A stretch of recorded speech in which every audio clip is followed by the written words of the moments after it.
Hi friends, ದಿನದ ಎಲ್ಲ ಪ್ರಮುಖ ಸುದ್ದಿಯನ್ನು ನಿಮಗೆ ತಲುಪಿಸುವ ಮಸ್ತ್ ಮಗ ಚಾನಲ್ನ ಫುಲ್ ನ್ಯೂಸ್ಗೆ ಸ್ವಾಗತ. ನಾನು ಅಮರ್ ಪ್ರಸಾದ್. ಸ್ನೇಹಿತರೆ, ಇಡೀ ದೇಶ ಹೈ ಅಲರ್ಟ್ನಲ್ಲಿರೋ ಹೊತ್ತಲ್ಲಿ, ರಿಪಬ್ಲಿಕ್ ಡೇಗೆ ಸಜ್ಜಾಗ್ತಿರೋ ಹೊತ್ತಲ್ಲಿ ದೇಶದಲ್ಲಿ ದೊಡ್ಡ ಶಂಕಿತ ಉಗ್ರ ದಾಳಿಯಾಗಿದೆ. ನಾವಿಲ್ಲಿ ಶಂಕಿತಾನ ವರ್ಡ್ ಯಾಕೆ ಸೇರಿಸ್ತಿದ್ದೀವಿ ಅಂತ ಹೇಳಿದ್ರೆ, ಪೊಲೀಸರು ಕೂಡ ಅಫಿಷಿಯಲ್ ಆಗಿ ಈ ವಿಡಿಯೋ ರೆಕಾರ್ಡ್ ಮಾಡೋ ತನಕ ಹೇಳಿರಲಿಲ್ಲ. ಅದನ್ನು ಬಹುತೇಕ ಇದು ಉಗ್ರ ದಾಳಿನೇ. ಯಾಕಂತ ಹೇಳಿದ್ರೆ, ಯಾವುದೋ ಕಿಚನಲ್ಲಿ ಸ್ಫೋಟ ಆದರೆ ಅದು ಸಿಲಿಂಡರ್ರ ಉಗ್ರ ದಾಳಿನ ಅನ್ನೋ ಅನುಮಾನ ಬರ್ಬೋದು. ಇಲ್ಲಿ ರೈಲ್ವೆ ಟ್ರ್ಯಾಕನ್ನು ಉಡಾಯಿಸಲಾಗಿದೆ. ರೈಲ್ವೆ ಟ್ರ್ಯಾಕಲ್ಲಿ ಸಿಲಿಂಡರ್ ಕಿಚನ್ ನಡೀತಾ ಇರುತ್ತಾ? ಪಂಜಾಬ್ನ ಫತೇಗಢ ಸಾಹಿಬ್ ಜಿಲ್ಲೆಯ ಸರ್ಹಿಂದ್ ಬಳಿಯ ಖಾನ್ಪುರ ಗ್ರಾಮದಲ್ಲಿ ಈ ಘಟನೆಯಾಗಿದೆ. ಯಾವ ಲೆವೆಲ್ನ ಸ್ಫೋಟ ಅಂದರೆ ಸ್ನೇಹಿತರೆ, 12 ಅಡಿಗಳಷ್ಟು ರೈಲ್ವೆ ಹಳಿ ಧ್ವಂಸ ಆಗಿದೆ. 600 ಮೀಟರ್ಗಳಷ್ಟು ದೂರದವರೆಗೂ ಹಳಿ ಡ್ಯಾಮೇಜ್ ಆಗಿ ಹೋಗಿದೆ. ಜೊತೆಗೆ ಸ್ಫೋಟದ ತೀವ್ರತೆಗೆ ಅಲ್ಲಿ ಬರ್ತಾ ಇದ್ದ ಗೂಡ್ಸ್ ಟ್ರೈನ್ನ ಲೋಕೋ ಪೈಲಟ್ಗೆ ಗಾಯ ಆಗಿದೆ. ಆ ರೈಲಿನ ಇಂಜಿನ್ಗೆ ಡ್ಯಾಮೇಜ್ ಆಗಿದೆ. ಪಂಜಾಬ್ ದಿಲ್ಲಿ ಅಮೃತ್ಸರ್ ಮಾರ್ಗದ ಗೂಡ್ಸ್ ಲೈನ್ ಮೇಲೆ ಈ ಸ್ಫೋಟ ನಡೆಸಲಾಗಿದೆ. ಈ ಭಾಗದಲ್ಲಿ ಗೂಡ್ಸ್ ರೈಲುಗಳು ಮಾತ್ರ ಸಂಚರಿಸುತ್ತಿದ್ದ ಕಾರಣ ಯಾವುದೇ ಪ್ರಯಾಣಿಕರ ಸಾವು ನೋವು ಉಂಟಾಗಿಲ್ಲ. ಆದರೆ ಸ್ಫೋಟ ತುಂಬ ಪವರ್ಫುಲ್ ಇತ್ತು ಅಂತ ಪೊಲೀಸರು ಹೇಳಿದ್ದಾರೆ. ಪ್ರಾಥಮಿಕ ತನಿಖೆ ಪ್ರಕಾರ ಇದು ಯಾವುದೋ ಸಣ್ಣ ಪುಟ್ಟ ಕಚ್ಚಾ ಸ್ಫೋಟಕ ಅಲ್ಲ, ಸುಧಾರಿತ ಸ್ಫೋಟಕವನ್ನೇ ಬಳಸಿರೋ ಸೂಚನೆಯಲ್ಲಿ ಸ್ಪಷ್ಟವಾಗಿ ಕಾಣಿಸ್ತಾ ಇದೆ. ಇದಕ್ಕೆ ಕಾರಣ ಯಾರು, ಇದರ ಹಿಂದೆ ಯಾರಿದ್ದಾರೆ ಇನ್ನಷ್ಟೇ ಸ್ಪಷ್ಟ ಆಗಬೇಕು.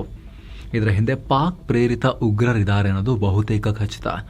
ಯಾಕಂದರೆ ಕೆಲವೇ ದಿನಗಳ ಹಿಂದೆ ಗುಪ್ತಚರ ಇಲಾಖೆ ಗಣರಾಜ್ಯೋತ್ಸವ ಟೈಮ್ನಲ್ಲಿ ಪಾಕ್ನ ಗುಪ್ತಚರ ಸಂಸ್ಥೆ ISI ಭಾರತದಲ್ಲಿ ದೊಡ್ಡ ದಾಳಿಗೆ ಸಂಚು ರೂಪಿಸಿದೆ ಅನ್ನೋದನ್ನು ಎಚ್ಚರಿಕೆ ಕೊಟ್ಟಿತು. ತಾನು ನೇರವಾಗಿ ದಾಳಿ ಮಾಡೋದ್ರ ಬದಲು ಖಲಿಸ್ತಾನಿ ಉಗ್ರರು ಮತ್ತು ಪಂಜಾಬ್ ಗ್ಯಾಂಗ್ಸ್ಟರ್ಗಳೊಂದಿಗೆ ಸೇರಿಕೊಂಡು ದಾಳಿಯನ್ನು ಒಂಥರ ಸುಪಾರಿ ದಾಳಿ ನಡೆಸಬಹುದು ಅನ್ನೋ ವಾರ್ನಿಂಗ್ ಕೊಟ್ಟಿತ್ತು. ಇದಕ್ಕೆ ಪುಷ್ಟಿ ಕೊಡುವ ಹಾಗೆ ಪಾಕ್ನಿಂದ ಡ್ರೋನ್ ಮೂಲಕ ಸ್ಫೋಟಕಗಳನ್ನು ತುಂಬಿಸಿ ಪಂಜಾಬ್ ಗಡಿ ಒಳಗಡೆ ನಿರಂತರವಾಗಿ ಇಳಿಸುವ ಪ್ರಯತ್ನ ಮಾಡ್ತಿದ್ದಾರೆ. ಸೇನೆ ಎಷ್ಟೇ ಅಲರ್ಟ್ನಲ್ಲಿದ್ದರೂ ಕೂಡ ಬ್ಲೈಂಡ್ ಸ್ಪಾಟ್ಗಳನ್ನು ಹುಡ್ಕೊಂಡು ಟ್ರೈ ಮಾಡ್ತಾನೆ ಇದ್ದಾರೆ. ಇದನ್ನೇ ಬಳಸ್ಕೊಂಡು ಸ್ಥಳೀಯ ಸ್ಲೀಪರ್ ಸೆಲ್ಗಳು ದಾಳಿ ಮಾಡಬಹುದು. ಈ ರೀತಿ ಅಲ್ಲಿಂದ ಕಳ್ಳ ಸಾಗಾಣಿಕೆಯಾಗಿರೋ ಶಸ್ತ್ರಾಸ್ತ್ರ ಬಳಸಿಕೊಂಡು ಅಂತ ಗುಪ್ತಚರ ಇಲಾಖೆ ಹೈ ಅಲರ್ಟ್ ಘೋಷಿಸಿತ್ತು. ಈ ನಡುವೆ ಈ ಭಾರೀ ಸ್ಫೋಟ ನಡೆದಿದೆ. ಅದೃಷ್ಟವಶಾತ್ ಭಾರೀ ಪ್ರಮಾಣದ ಸಾವು ನೋವು ತಪ್ಪಿದೆ ಸ್ನೇಹಿತರೆ. ರೈಲ್ವೆ ಹಳಿ ಅರ್ಧ ಕಿಲೋಮೀಟರ್ ತನಕ ಡ್ಯಾಮೇಜ್ ಆಗಿದೆ ಅಂತ ಹೇಳಿದ್ರೆ ಯೋಚನೆ ಮಾಡಿ. ಕಿತ್ಕೊಂಡು ಹೋಗಿದೆ, ಡ್ಯಾಮೇಜ್ ಅರ್ಧ ಕಿಲೋಮೀಟರ್ ತನಕನೂ ಹೋಗಿದೆ. ಒಂದು ಗೂಡ್ಸ್ ಗಾಡಿಗೆ ಸ್ವಲ್ಪ ಡ್ಯಾಮೇಜ್ ಆಗಿದೆ. ಆ ಸ್ಫೋಟ ಪ್ರಯಾಣಿಕ ರೈಲು ಬರ್ತಿರೋ ಟೈಮ್ನಲ್ಲಿ ಆಗಿದ್ದಿದ್ರೆ ಏನು ಕತೆ, ಭಾರಿ ಅನಾಹುತ ಆಗ್ತಾಯಿತ್ತು ದೇಶದಲ್ಲಿ. ಸದ್ಯ ರೈಲ್ವೆ ಕಾಯ್ದೆ ಸೆಕ್ಷನ್ 150 ಅಡಿಯಲ್ಲಿ ಪ್ರಕರಣ ದಾಖಲಿಸಿಕೊಳ್ಳಲಾಗಿದೆ. ಅಂದರೆ ಟ್ರೈನಿಗೆ ಹಾನಿ ಮಾಡಿದ ಪ್ರಕರಣ. ಸ್ಥಳಕ್ಕೆ ಹಿರಿಯ ಪೊಲೀಸ್ ಅಧಿಕಾರಿಗಳು, ಫಾರೆನ್ಸಿಕ್ ತಂಡ ಭೇಟಿ ನೀಡಿದೆ. ಸ್ಫೋಟಕದ ಮಾದರಿಯನ್ನು ಸಂಗ್ರಹಿಸಲಾಗ್ತಿದೆ. ಈಗ ನೆಕ್ಸ್ಟ್ ಬಹುಶಃ NIA ಈ ಕೇಸ್ನಲ್ಲಿ ತನಿಖೆಯನ್ನು ನಡೆಸಬಹುದು. ಉಗ್ರ ಆ್ಯಂಗಲ್ನಲ್ಲಿ ತನಿಖೆಯನ್ನು ಶುರು ಮಾಡಬಹುದು. ನೋಡ್ಬೇಕೇನಾಗುತ್ತೆ ಅಂತ. ಇನ್ನು ಕಾಶ್ಮೀರದಲ್ಲಿ ಆಪರೇಷನ್ ಶುರುವಾಗಿದೆ. ಗಣರಾಜ್ಯೋತ್ಸವಕ್ಕಾಗಿ ಅಲ್ಲಿ ಎಲ್ಲ ತಯಾರಿ ನಡೀತಾ ಇದೆ. ಈ ಹೊತ್ತಲ್ಲಿ ಕಥುವಾ ಮತ್ತು ಅಖನೂರ್ ಗಡಿ ಭಾಗದಲ್ಲಿ ಉಗ್ರರ ಚಲನವಲನ ಕಂಡುಬಂದಿತ್ತು. ಹೀಗಾಗಿ ತಕ್ಷಣವೇ ಸೇನೆ ಮತ್ತು ಪೊಲೀಸರು ಆಪರೇಷನ್ ಲಾಂಚ್ ಮಾಡಿದ್ದಾರೆ. ಡ್ರೋನ್ ಮತ್ತು ಹೆಲಿಕಾಪ್ಟರ್ ಮೂಲಕ ಬೃಹತ್ ಶೋಧ ಕಾರ್ಯಾಚರಣೆ ನಡೆಸ್ತಾ ಇದ್ದಾರೆ. ಇತ್ತ ರಾಜಧಾನಿ ಶ್ರೀನಗರದಲ್ಲೂ ಕೂಡ ಹೆಚ್ಚಿನ ಭದ್ರತೆ ನಿಯೋಜಿಸಲಾಗಿದೆ. ವಾಹನಗಳ ತಪಾಸಣೆ ಬಿಗಿಗೊಳಿಸಲಾಗಿದೆ. ಜೊತೆಗೆ ಸ್ನೇಹಿತರೆ, ಉಗ್ರರು ಎಷ್ಟು ಪ್ರಯತ್ನ ಪಡ್ತಾ ಇದ್ದಾರೆ ಅಂತ ಹೇಳಿದ್ರೆ ದಾಳಿ ಮಾಡೋಕ್ಕೆ ಭಾರತದಲ್ಲಿ ಪಂಜಾಬ್ ಪೊಲೀಸರು ಮಾಹಿತಿ ಕೊಟ್ಟಿದ್ದಾರೆ ನೋಡಿ. ಇನ್ನೊಂದು ಮೇಜರ್ ಉಗ್ರ ದಾಳಿಯನ್ನು ತಪ್ಪಿಸುವಲ್ಲಿ ಯಶಸ್ವಿಯಾಗಿದ್ದಾರೆ. ಇದು ಇನ್ನೊಂದಿದು ಸ್ಪೆಷಲ್ ಆಪರೇಷನ್ ಸೆಲ್ ಈ ಕಾರ್ಯಾಚರಣೆ ಮಾಡಿದೆ. ಪಂಜಾಬ್ನಲ್ಲಿ ಬಬ್ಬರ್ ಖಾಲ್ಸಾ ಸಂಘಟನೆ ದೊಡ್ಡ ದಾಳಿಗೆ ಪ್ಲಾನ್ ಹಾಕೊಂಡಿತ್ತು. ಎಲ್ಲವೂ ಅಂತಿಮ ಸ್ಟೇಜ್ನಲ್ಲಿತ್ತು. ಗಣರಾಜ್ಯೋತ್ಸವಕ್ಕೂ ಮುಂಚೆ ಸೆಕ್ಯೂರಿಟಿ ಎಸ್ಟಾಬ್ಲಿಷ್ಮೆಂಟ್ಗಳ ಮೇಲೆ ದಾಳಿ ಆಗೋದಿತ್ತು. ಇದಕ್ಕಾಗಿ ಅಪಾರ ಪ್ರಮಾಣದ ಶಸ್ತ್ರಾಸ್ತ್ರ ಸಂಗ್ರಹ ಮಾಡಿದ್ರು. ಎಲ್ಲವನ್ನ ಸೀಸ್ ಮಾಡಿದ್ದೀವಿ, ಗಂಭೀರ ಭಯೋತ್ಪಾದಕ ದಾಳಿಯ ಪ್ರಯತ್ನ ಫೇಲ್ ಮಾಡಿದ್ದೀವಿ ಅಂತ ಪಂಜಾಬ್ನ ಪೊಲೀಸ್ ಚೀಫ್ ಹೇಳಿಕೆ ಕೊಟ್ಟಿದ್ದಾರೆ. ಈ ಮೂಲಕ ಕಾಶ್ಮೀರದ ಜೊತೆಗೆ ಈಗ ಪಂಜಾಬ್ನಲ್ಲೂ ಕೂಡ ಪಾಕಿಸ್ತಾನ ಸೀರಿಯಸ್ ಆಗಿ ಪರಿಸ್ಥಿತಿಯನ್ನು ಹದಗೆಡಿಸೋಕೆ, ಪಂಜಾಬನ್ನು ಅಶಾಂತ ಮಾಡೋಕೆ ಪ್ರಯತ್ನ ಪಡ್ತಿರೋದು ದಿನೇ ದಿನೇ ಸ್ಪಷ್ಟವಾಗ್ತಿದೆ. ಏನು ಸ್ನೇಹಿತರೆ, ಇರಾನ್ ಮತ್ತು ಅಮೆರಿಕದ ನಡುವೆ ಯಾವುದೇ ಕ್ಷಣ ಯುದ್ಧ ಆಗೋ ಸಾಧ್ಯತೆ ಇದೆ. ಈಗ ಇರಾನ್ನ ಮೇಲೆ ಅಘೋಷಿತವಾಗಿ ನೋಟ್ಯಾಮ್ ಹೊರಡಿಸಲಾಗಿದೆ. ಭದ್ರತಾ ಕಾರಣವನ್ನು ಕೊಟ್ಟು ಏರ್ ಫ್ರಾನ್ಸ್, ನೆದರ್ಲ್ಯಾಂಡ್ನ KLM ಮತ್ತು ಲುಫ್ತಾನ್ಸಾದಂತಹ ದೊಡ್ಡ ಕಂಪನಿಗಳು ಶುಕ್ರವಾರ ರಾತ್ರಿಯಿಂದಲೇ ಹಾರಾಟ ನಿಲ್ಲಿಸಿವೆ. ಇಸ್ರಾಯೇಲ್, ದುಬೈ, ಸೌದಿ ಅರೇಬಿಯಾ ಮತ್ತು ಕತರ್ಗೆ ಹೋಗೋ ವಿಮಾನಗಳನ್ನು ತಡೆ ಹಿಡಿದಿವೆ. ಇಂಡಿಗೋ ಮತ್ತು ಏರ್ ಇಂಡಿಯಾ ಮೇಲೂ ಕೂಡ ಇದರ ಪರಿಣಾಮ ಆಗಿದೆ. ಇತ್ತ ಟ್ರಂಪ್ಗೆ ಇರಾನ್ನ ರೆವಲ್ಯೂಷನರಿ ಗಾರ್ಡ್ ಕೋರ್ ಎಚ್ಚರಿಕೆ ಕೊಟ್ಟಿದೆ. ಕೈ ಬೆರಳುಗಳು ಬಂದೂಕಿನ ಟ್ರಿಗರ್ ಮೇಲೆ ಇವೆ, ಯಾವಾಗ ಬೇಕಿದ್ರೂ ಒತ್ತಬಹುದು. ಅಮೆರಿಕ ಚಾನ್ಸ್ ತಗೊಂಡ್ರೆ ತುಂಬಾ ವಿನಾಶ ಸೃಷ್ಟಿಯಾಗುತ್ತೆ, ಹುಷಾರ್ ಅಂತ ವಾರ್ನಿಂಗ್ ಕೊಟ್ಟಿದ್ದಾರೆ. ಅಂದ್ರೆ ನೇರವಾಗಿ ಟ್ರಂಪ್ಗೆ ಲಾಸ್ಟ್ ಟೈಮ್ ಕಿವಿ ತೂತಾಗಿತ್ತು, ಈ ಸಲ ಬಿಡೋದಿಲ್ಲ ಅನ್ನೋ ರೀತಿಯಲ್ಲಿ IRGC ಇರಾನ್ನ ರೆವಲ್ಯೂಷನರಿ ಗಾರ್ಡ್ ಕೋರ್ ವಾರ್ನಿಂಗ್ ಕೊಡ್ತಾ ಇದೆ ಟ್ರಂಪ್ಗೆ. ಇತ್ತೀಚೆಗೆ ಟ್ರಂಪ್ ನಾವು ಇರಾನ್ ಕಡೆಗೆ ಸೇನೆ ಮೂವ್ ಮಾಡ್ತಾ ಇದ್ದೀವಿ, ದೊಡ್ಡ ಫೋರ್ಸ್ ಆ ಕಡೆಗೆ ಹೋಗ್ತಾ ಇದೆ ಅಂತ ಹೇಳಿದ್ರು. ಅದರ ಬೆನ್ನಲ್ಲೇ ಮಿಡಲ್ ಈಸ್ಟ್ ಮೇಲೆ ಯುದ್ಧದ ಕಾರ್ ಮೋಡ ಎದ್ದಿದೆ. ಇನ್ನೊಂದು ಕಡೆ ಇರಾನ್ ಪ್ರತಿಭಟನೆಯಲ್ಲಿ ಸಾವನ್ನಪ್ಪಿದವರ ಸಂಖ್ಯೆ 20,000 ದಾಟಿದೆ ಅಂತ ಅಲ್ಲಿಂದ ರಿಪೋರ್ಟ್ಸ್ ಬರ್ತಿವೆ. ಈ ಮೂಲಕ ಪ್ರತಿಭಟನೆ ಇನ್ನು ನಿಂತಿಲ್ಲ ಅನ್ನೋದನ್ನ ಈ ವರದಿ ಹೇಳ್ತಾ ಇದೆ. ಇದೆಲ್ಲ ನೋಡ್ತಾ ಇದ್ದಾಗ ಸ್ನೇಹಿತರೆ, ಜಗತ್ತು ಇನ್ನೊಂದು ಯುದ್ಧಕ್ಕೆ, ಇನ್ನೊಂದು ಸಂಘರ್ಷಕ್ಕೆ ಹತ್ತಿರವಾಗ್ತಿರೋ ಎಲ್ಲ ಸೂಚನೆಗಳು ದಟ್ಟವಾಗ್ತಿವೆ. ಏನೋ ಗದಗ ಜಿಲ್ಲೆ ಲಕ್ಕುಂಡಿಯಲ್ಲಿ ಹೊಸ ನಿಧಿ ಪತ್ತೆಯಾಗಿದೆ. ಗ್ರಾಮದ ಕೋಟೆ ವೀರಭದ್ರೇಶ್ವರ ದೇವಸ್ಥಾನದ ಸಮೀಪ ಉತ್ಖನನ ನಡೀತಾ ಇದ್ದು, ಈಗ ಸುಮಾರು 1.5 kgಯಷ್ಟು ಲೋಹದ ಉಂಡೆ ಮತ್ತು ಹಸಿರು ಬಣ್ಣದ ಪಚ್ಚೆ ಕಲ್ಲು ಸಿಕ್ಕಿದೆ. ಈ ಅಪರೂಪದ ಪಚ್ಚೆ ಕಲ್ಲನ್ನ ಚಿನ್ನದ ಆಭರಣದಲ್ಲಿ ಹಾಕಲಾಗ್ತಾ ಇತ್ತು ಅಂತ ಹೇಳಿದ್ದಾರೆ. ಇನ್ನು ಇಲ್ಲಿ ತನಕ ಈ ದೇಗುಲ ಭಾಗದಲ್ಲಿ 9 ಅಡಿ ಉತ್ಖನನ ಆಗಿದೆ. ಇನ್ನು ಗ್ರಾಮದ ಷಣ್ಮುಖ ರವದಿ ಅನ್ನೋರ ಜಮೀನಲ್ಲಿ ನಾಗರ ಕಲ್ಲಿನ ಶಿಲಾಮೂರ್ತಿ ಸಿಕ್ಕಿದೆ. ಈ ಶಿಲೆ ಕಲ್ಯಾಣಿ ಚಾಲುಕ್ಯರ ಕಾಲಕ್ಕೆ ಸೇರಿದ್ದು ಅಂತ ಹೇಳಲಾಗ್ತಿದೆ. ಇನ್ನೊಂದು ಕಡೆ ಸಿಕ್ಕ ಚಿನ್ನವನ್ನ ಸರ್ಕಾರಕ್ಕೆ ಕೊಟ್ಟಿದ್ದ ಕಸ್ತೂರವ ರೆತ್ತಿ ಮತ್ತು ಅವರ ಮನೆಗೆ 11 ಫ್ರಾನ್ಸ್ ಪ್ರವಾಸಿಗರ ಟೀಮ್ ಭೇಟಿ ಕೊಟ್ಟಿದೆ. ಚಿನ್ನ ಸಿಕ್ಕಿದ್ದ ಸ್ಥಳವನ್ನ ವೀಕ್ಷಣೆ ಮಾಡಿ ಹೋಗಿದ್ದಾರೆ. ಇನ್ನು ಇದೇ ಉತ್ಖನನದಲ್ಲಿ ಕಾರ್ಮಿಕರಿಗೆ ಸೇಫ್ಟಿ ಕಿಟ್ ಕೊಟ್ಟಿಲ್ಲ ಅಂತ ಹೇಳಿ ಅಲ್ಲಿ ಪ್ರತಿಭಟನೆ ಮಾಡಲಾಗ್ತಾ ಇತ್ತು. ಆದರೆ ಇದಕ್ಕೆ ಜನ ತರಾಟೆಗೆ ತಗೊಂಡಿದ್ದಾರೆ. ಇಲ್ಲಿವರೆಗೂ ಎಲ್ಲ ಚೆನ್ನಾಗಿ ನಡೀತಾ ಇದೆ, ಕಾರ್ಮಿಕರು ಏನು ಸಮಸ್ಯೆ ಇಲ್ಲದೆ ಕೆಲಸ ಮಾಡ್ತಿದ್ದಾರೆ, ಸುಮ್ಮನೆ ಇಲ್ಲಿಂದ ಬಂದು ಹೊರಗಿಂದ ಬಂದು ಇಲ್ಲೆಲ್ಲ ಹಾಳು ಮಾಡಬೇಡಿ ಹೋಗ್ರಿ ಅಂತ ಹೇಳಿ ಗ್ರಾಮದ ಜನ ಇವ್ರನ್ನ ವಿರೋಧ ವ್ಯಕ್ತಪಡಿಸಿದ್ದಾರೆ. ಇನ್ನು ಪ್ರತಿಭಟನೆ ಮಾಡ್ತಾ ಇದ್ದ ಮೂವರನ್ನ ಅಲ್ಲಿನ ಪೊಲೀಸರು ವಶಕ್ಕೆ ಪಡೆದಿದ್ದಾರೆ.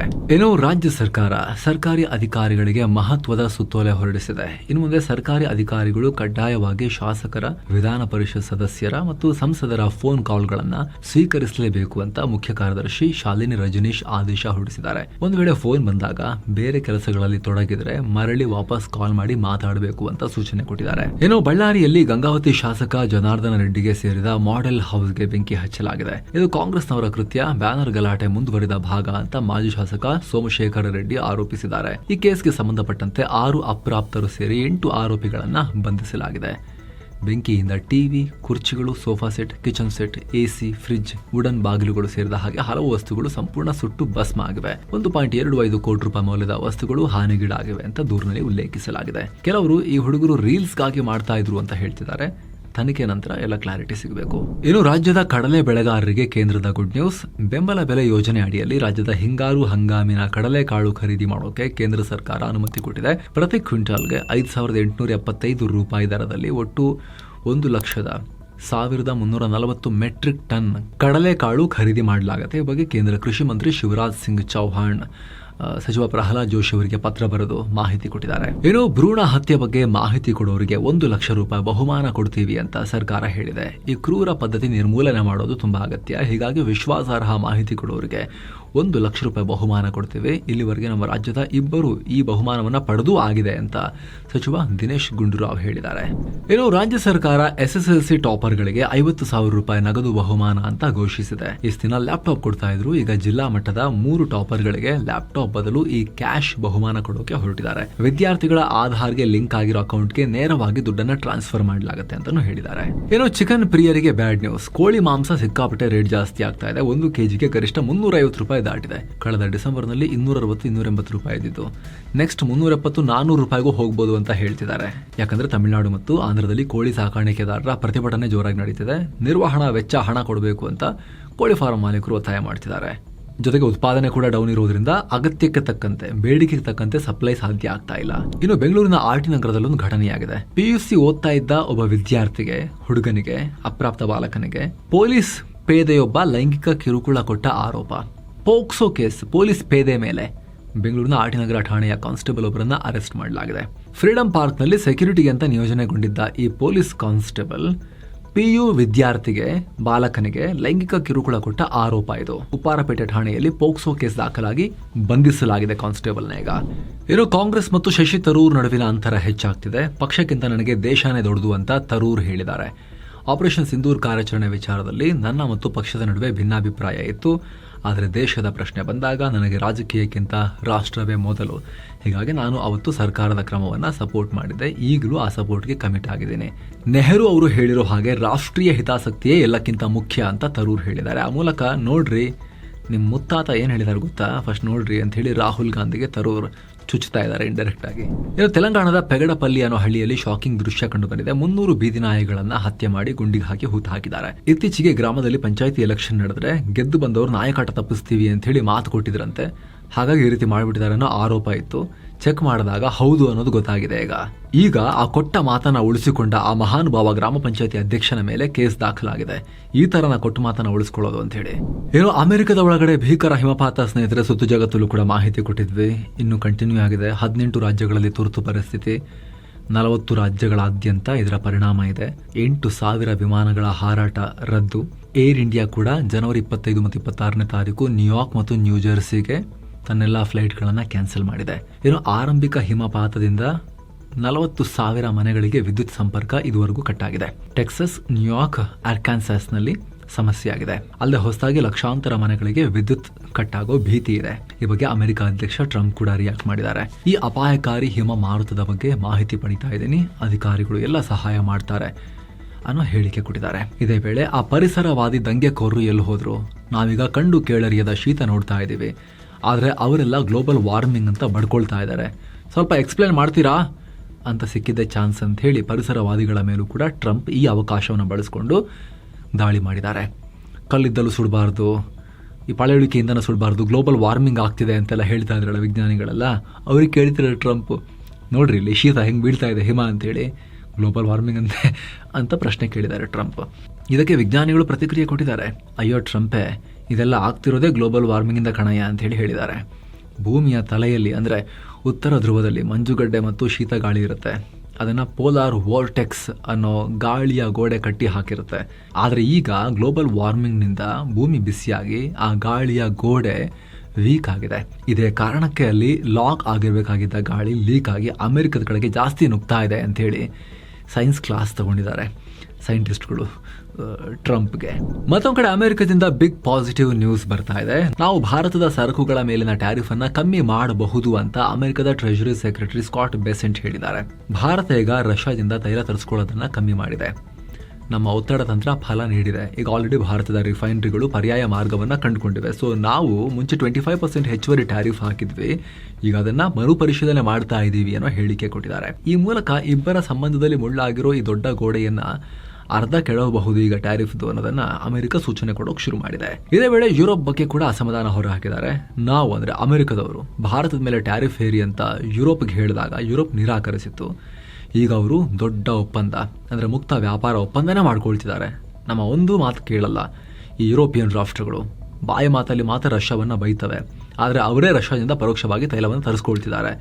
ಭಾರತ ರಷ್ಯಾದಿಂದ ತರಿಸ್ಕೊಂಡು ಅದನ್ನು ಸಂಸ್ಕರಿಸಿ ಯುರೋಪಿಗೆ ಮಾರ್ತಾ ಇದೆ. ಅದನ್ನು ತಗೊಂಡು ಯುರೋಪಿಯನ್ನರು ರಷ್ಯಾಗೆ ಇಂಡೈರೆಕ್ಟ್ಲಿ ಪೇಮೆಂಟ್ ಮಾಡ್ತಿದ್ದಾರೆ ಅಂತ ಬೆಸೆಂಟ್ ಮತ್ತೊಮ್ಮೆ ಯುರೋಪಿಯನ್ನರ ಮೇಲೆ ವಿಷ ಕಾರಿದ್ದಾರೆ. ಮತ್ತೊಂದು ಕಡೆ ಯುರೋಪಿಯನ್ ಕಮಿಷನ್ ಅಧ್ಯಕ್ಷ ಉರ್ಸುಲಾ ವಾನ್ ಡರ್ ಲೆಯನ್ ದಿಲ್ಲಿಗೆ ಬಂದಿಳಿದಿದ್ದಾರೆ. ಸೋಮವಾರ ನಡೆಯೋ 77ನೇ ಗಣರಾಜ್ಯೋತ್ಸವ ಕಾರ್ಯಕ್ರಮಕ್ಕೆ ಉರ್ಸುಲಾ ಮತ್ತು ಯುರೋಪಿಯನ್ ಕೌನ್ಸಿಲ್ ಅಧ್ಯಕ್ಷ Antonio Louis Santos D Costa ಮುಖ್ಯ ಅತಿಥಿಗಳು. ಈ ಭೇಟಿ ನಂತರ ಭಾರತ ಮತ್ತು ಯುರೋಪಿಯನ್ ಯೂನಿಯನ್ ಶೃಂಗಸಭೆ ಇದೆ. ಮುಕ್ತ ವ್ಯಾಪಾರ ಒಪ್ಪಂದ ಫೈನಲೈಸ್ ಆಗೋ ಲೆಕ್ಕಾಚಾರ ಇದೆ. ಇನ್ನು ಭಾರತ ಮತ್ತು ಶ್ರೀಲಂಕಾದಲ್ಲಿ ನಡೆಯಲಿರೋ ಮುಂದಿನ T20 ವಿಶ್ವಕಪ್ನಿಂದ ಬಾಂಗ್ಲಾದೇಶ ತಂಡ ಅಧಿಕೃತವಾಗಿ ಹೊರಬಿದ್ದಿದೆ. ಬಾಂಗ್ಲಾದೇಶದ ಬದಲಿಗೆ ಸ್ಕಾಟ್ಲೆಂಡ್ ಟೀಮ್ ಅನ್ನ ಟೂರ್ನಿಗೆ ಸೇರಿಸಿಕೊಳ್ಳೋಕೆ ICC ಅಂತಿಮ ನಿರ್ಧಾರ ತಗೊಂಡಿದೆ. ಈ ಸಂಬಂಧ ICC ತನ್ನೆಲ್ಲ ಬೋರ್ಡ್ ಮೆಂಬರ್ಗಳಿಗೆ ಇಮೇಲ್ ಕೂಡ ಕಳಿಸಿದೆ ಅನ್ನೋ ಮಾಹಿತಿ ಸಿಕ್ಕಿದೆ. ಭದ್ರತಾ ಹಿತದೃಷ್ಟಿಯಿಂದ ತನ್ನ ಪಂದ್ಯಗಳನ್ನೆಲ್ಲ ಭಾರತದಿಂದ ಸ್ಥಳಾಂತರಿಸುವಂತೆ ಬಾಂಗ್ಲಾದೇಶ ಕಡೆವರೆಗೂ ಪಟ್ಟು ಹಿಡಿದಿತ್ತು. ಆದರೆ ಮಣಿಯದ ICC ಬಾಂಗ್ಲಾ ಮನವಿಯನ್ನು ತಿರಸ್ಕರಿಸಿ ಈ ತೀರ್ಮಾನ ತಗೊಂಡಿದೆ. ಇನ್ನು ಪಾಕ್ ನಾವು ಕೂಡ ಬರಲ್ಲ ಅನ್ನೋ ಥರ ಮಾತಾಡಿದೆ. ನಮ್ಮ ಪ್ರಧಾನಿಗಳು ಈಗ ಔಟ್ ಆಫ್ ಕಂಟ್ರಿ ಇದ್ದಾರೆ, ಅವ್ರು ಬಂದ ಮೇಲೆ ಅವರಿಂದ ಸಲಹೆ ಪಡಿತೀವಿ, ಆಮೇಲೆ ಅಂತಿಮ ನಿರ್ಧಾರ ಮಾಡ್ತೀವಿ. ಅವರು ಬೇಡ ಅಂದರೆ ICC ಯಾರನ್ನು ಇನ್ವೈಟ್ ಮಾಡುತ್ತೋ ಮಾಡಲಿ ಅಂತ ಪಾಕ್ ಕ್ರಿಕೆಟ್ ಬೋರ್ಡ್ನ ಮುಖ್ಯಸ್ಥ ಮೊಹಸಿನ್ ನಖ್ವಿ ಹೇಳಿದ್ದಾರೆ. ಅಂದಹಾಗೆ ಪಾಕ್ನ ಎಲ್ಲ ಮ್ಯಾಚ್ಗಳು ಶ್ರೀಲಂಕಾದಲ್ಲೇ ಇವೆ. ಆದರೆ ಬಾಂಗ್ಲಾ ಹೊರ ಹೋಗ್ತಿದ್ದ ಹಾಗೆ ಪಾಕಿಸ್ತಾನ ಕೂಡ T20 ವಿಶ್ವಕಪ್ನಲ್ಲಿ ಆಡೋಕೆ ಅನುಮಾನ ವ್ಯಕ್ತಪಡಿಸ್ತಾ ಇದೆ. ಇನ್ನು ಸ್ನೇಹಿತರೆ, ಆರ್ಥಿಕತೆ, ಬಿಸ್ನೆಸ್ ಮತ್ತು ಷೇರುಪೇಟೆ ವಿಚಾರಕ್ಕೆ ಬಂದರೆ ಷೇರುಪೇಟೆ ರಜೆ ಇತ್ತು, ಶನಿವಾರ ಅಲ್ವಾ. ಒಂದಷ್ಟು ಬೆಳವಣಿಗೆಗಳಾಗಿದ್ದಾವೆ. ಉದ್ಯಮಿ ಗೌತಮ್ ಅದಾನಿ ಒಡೆತನದ ಅದಾನಿ ಪೋರ್ಟ್ಸ್ ಕೇರಳದ ವಿಳಿಂಜಂ ಪೋರ್ಟ್ ಮೇಲೆ ಮತ್ತೆ ಹೂಡಿಕೆ ಮಾಡೋಕೆ ಮುಂದಾಗಿದೆ. 2ನೇ ಹಂತದ ಯೋಜನೆಗೆ 16,000 ಕೋಟಿ ರೂಪಾಯಿ ಹೂಡಿಕೆ ಮಾಡ್ತೀವಿ ಅಂತ ಹೇಳಿದೆ. ಈ ಯೋಜನೆಗೆ ಕೇರಳದ ಕಮ್ಯುನಿಸ್ಟ್ ಸರ್ಕಾರದ ಮುಖ್ಯಮಂತ್ರಿ ಪಿಣರಾಯಿ ವಿಜಯನ್ ಚಾಲನೆ ಕೂಡ ಕೊಟ್ಟಿದ್ದಾರೆ. ಇನ್ನೊಂದು ಕಡೆ ಲಂಚ ಪ್ರಕರಣಕ್ಕೆ ಸಂಬಂಧಪಟ್ಟಂತೆ ಅಮೆರಿಕದ SEC ಏನು ಸಮನ್ಸ್ ಕೊಡೋ ವಿಚಾರ ಏನು ಬಂತಲ್ಲ, ಅದಕ್ಕೆ ಅದಾನಿ ಗ್ರೂಪ್ ಸ್ಪಷ್ಟನೆ ಕೊಟ್ಟಿದೆ. ನಮ್ಮ ಕಂಪನಿಗಳ ಮೇಲೆ ಯಾವುದೇ ಆರೋಪಗಳಿಲ್ಲ, ಅಮೆರಿಕದಲ್ಲಿ ನಡೀತಿರೋ ಈ ಕೇಸ್ಗೂ ನಮಗೂ ಸಂಬಂಧನೇ ಇಲ್ಲ ಅಂತ ಸೆಬಿಗೆ ಮಾಹಿತಿ ನೀಡಿದೆ. ಅಮೆರಿಕದ market regulator USSEC Adani group chairman Gautam Adani ಮತ್ತು ಅವರ ಸಂಬಂಧಿ ಸಾಗರ್ ಅದಾನಿಗೆ ಸಮನ್ಸ್ ತಲುಪಿಸೋಕೆ ಅಮೆರಿಕದ ಕೋರ್ಟ್ ಅನುಮತಿಯನ್ನು ಕೇಳ್ತಾ ಇದೆ. ಇಮೇಲ್ ಮೂಲಕ ನೋಟಿಸ್ ಕಳಿಸೋಕೆ ಪರ್ಮಿಷನ್ ಬೇಕು ಅಂತ ಕೇಳ್ಕೊಂಡಿತ್ತು. ಹೂಡಿಕೆದಾರರು ಏನ್ರಿ ಇದ್ರ ಬಗ್ಗೆ ಕ್ಲಾರಿಟಿ ಕೊಡಿ ಅಂತ ಕೇಳ್ತಾ ಇದ್ರು. ಅದಾನಿ ಗ್ರೂಪ್ ನಮಗೆ ಸಂಬಂಧನೇ ಇಲ್ಲ ಅನ್ನೋ ಕ್ಲಾರಿಫಿಕೇಶನ್ ಕೊಟ್ಟಿದೆ. ನೋಡಬೇಕು ಇದು ಏನಾಗುತ್ತೆ ನೆಕ್ಸ್ಟ್ ಅಂತ. ಇನ್ನು ಅಲ್ಟ್ರಾಟೆಕ್ ಸಿಮೆಂಟ್ ತನ್ನ Q3 ರಿಸಲ್ಟ್ ಅನ್ನು ರಿಲೀಸ್ ಮಾಡಿದೆ. ಕಂಪನಿಯ ನೆಟ್ ಪ್ರಾಫಿಟ್ 27% ಜಂಪ್ ಆಗಿದೆ. 1729 ಕೋಟಿ ರೂಪಾಯಿ ಲಾಭ ಬಂದಿದೆ. ಇತ್ತ ಕೋಟಕ್ ಮಹೀಂದ್ರ ಬ್ಯಾಂಕ್ ನ ರಿಸಲ್ಟ್ ನೋಡಿದ್ರೆ ಬ್ಯಾಂಕ್ ನ ಸ್ಟ್ಯಾಂಡ್ ಅಲೋನ್ ನೆಟ್ ಪ್ರಾಫಿಟ್ ನಲ್ಲಿ 4% ರೈಸ್ ಆಗಿದೆ. 3446 ಕೋಟಿ ರೂಪಾಯಿ ಲಾಭ ಬಂದಿದೆ. ಇನ್ನು ಆಟೋಮೊಬೈಲ್ ದೈತ್ಯ ಯಮಹ ದೇಶಾದ್ಯಂತ 3 ಲಕ್ಷಕ್ಕೂ ಅಧಿಕ ಸ್ಕೂಟರ್ಗಳನ್ನು ರೀಕಾಲ್ ಮಾಡಿದೆ. ಮುಂದಿನ ಬ್ರೇಕ್ ಕ್ಯಾಲಿಫರ್ನಲ್ಲಿ ಸಮಸ್ಯೆ ಇದೆ ಅಂತ ಹೇಳಿ ನಿರ್ಧಾರ ಮಾಡಿದೆ. 2024 ಮೇ 2ರಿಂದ 2025 ಸೆಪ್ಟೆಂಬರ್ 3 ಅವಧಿಯಲ್ಲಿ ಮ್ಯಾನುಫ್ಯಾಕ್ಚರ್ ಆದ 125cc ಸ್ಕೂಟರ್ಗಳಿಗೆ ಇದು ಅನ್ವಯ. ನಿಮ್ಮ ಸ್ಕೂಟರ್ ಇದೇ ಬ್ರ್ಯಾಂಡ್ ಇದ್ರೆ ಚೆಕ್ ಮಾಡಿಕೊಂಡು ನೀವು ಕೂಡ ಸಮಸ್ಯೆಯನ್ನು ಪರಿಹರಿಸಿಕೊಳ್ಬಹುದು. ಇದು ಕಂಪನಿ ಕಡೆಯಿಂದ ಫ್ರೀಯಾಗಿ ಸರ್ವಿಸ್ ಮಾಡಿಕೊಡ್ತಾರೆ, ಯಾವುದೇ ಎಕ್ಸ್ಟ್ರಾ ಚಾರ್ಜಸ್ ಇರೋದಿಲ್ಲ ಅಂತ ಕಂಪನಿ ಹೇಳಿದೆ. ಸೊ ಫ್ರೆಂಡ್ಸ್, ಇದಾಗಿತ್ತು ಇವತ್ತಿನ ಫುಲ್ ನ್ಯೂಸ್. ನಾವು ಕೊಯ್ದಿಲ್ಲ, ಎಳೆದಿಲ್ಲ, ಕಿರ್ಚಾಡಿಲ್ಲ, ಕೇವಲ ಸುದ್ದಿಯ ರೀತಿಯಲ್ಲಿ ನಮಗೆ ತಲುಪಿಸೋ ಪ್ರಯತ್ನವನ್ನು ಮಾಡಿದ್ದೀವಿ. ನಿಮಗಿದು ಇಷ್ಟ ಆಗ್ತಾ ಇದೆ ದಯವಿಟ್ಟು ಸಬ್ಸ್ಕ್ರೈಬ್ ಮಾಡಿ. ಹಾಗೆ ಸ್ನೇಹಿತರೆ, ವಿಡಿಯೋ ಕೆಳಗಿರೋ ಜಾಯಿನ್ ಬಟನ್ ಮೂಲಕ ನೀವು ಕೂಡ ಮಸ್ತ್ ಮಗ ಪ್ರೀಮಿಯಂ ಮೆಂಬರ್ ಆಗ್ಬೋದು. ಎಲ್ಲ ಮೆಂಬರ್ ಓನ್ಲಿ ವೀಡಿಯೋಸನ್ನು ಆಮೇಲೆ ನೋಡೋಕೆ ಶುರು ಮಾಡ್ಬೋದು, including high quality weekly member only business bulletin, business, current power, special videos, ಎಕನಾಮಿಕ್ಸ್ನ ಮೇನಿ ಸೀರೀಸ್ ಎಲ್ಲ ನೋಡೋಕೆ ಶುರು ಮಾಡ್ಬೋದು. ಆಸಕ್ತರು ಜಾಯಿನ್ ಬಟನ್ ಚೆಕ್ ಮಾಡಿ. ಮತ್ತೆ ಭೇಟಿ ಆಗ್ತಿರೋಣ. ನಮಸ್ತೆ ಸ್ನೇಹಿತರೆ.